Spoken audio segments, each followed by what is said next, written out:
Hello students, আমি Nitish sir জ্ঞানজ্যোতি coaching সেন্টারের পক্ষ থেকে তোমাদের প্রত্যেককে জানাই আরও একবার স্বাগত।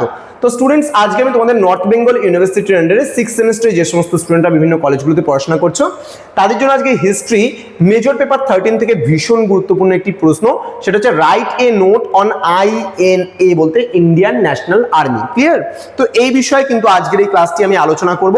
দেখো কি বলেছে আজকের এই ক্লাসটিতে, বলছে আজাদ হিন্দ ফৌজ বা ভারতীয় জাতীয় সেনাবাহিনী, যেটাকে আমরা INA বা ইন্ডিয়ান ন্যাশনাল আর্মি বলে জানি, ছিল দ্বিতীয় বিশ্বযুদ্ধের সময় ভারতীয় জাতীয়তাবাদের দ্বারা গঠিত একটি সশস্ত্র বাহিনী।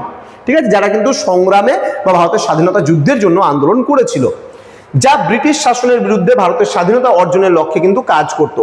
1942 সালে সিঙ্গাপুরে জাপানিদের হাতে কিন্তু বন্দী ভারতীয় যুদ্ধবিদদের নিয়ে কিন্তু মোহন সিং এর নেতৃত্বে প্রথম INA কিন্তু গঠিত হয়েছিল।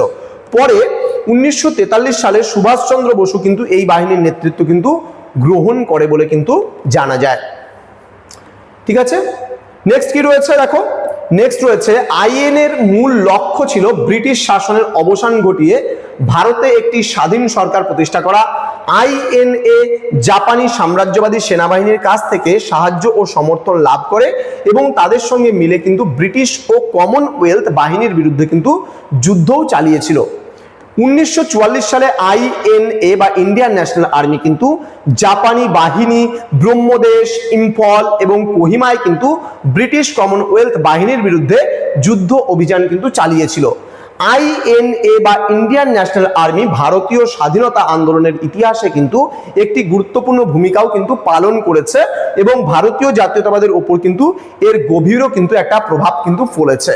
ঠিক আছে, তো এই ছিল আজকের ক্লাস, যেখানে আমরা একটা ছোট্ট 3 মার্কসের প্রশ্ন নিয়ে আলোচনা করলাম, ইন্ডিয়ান ন্যাশনাল আর্মি বা সংক্ষেপে INA।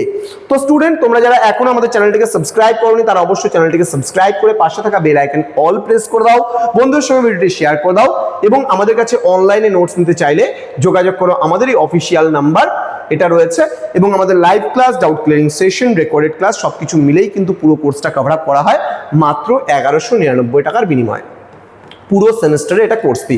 তো দেরি না করে আজই যোগাযোগ করো আমাদের সঙ্গে এবং যুক্ত হয়ে যাও আমাদের অনলাইন ক্লাসে। দেখা হচ্ছে খুব তাড়াতাড়ি আরও একটা নতুন ক্লাস নিয়ে। তোমরা প্রত্যেকে ভালো থেকো, সুস্থ থেকো। Thank you so much, thanks for watching after all, thank you.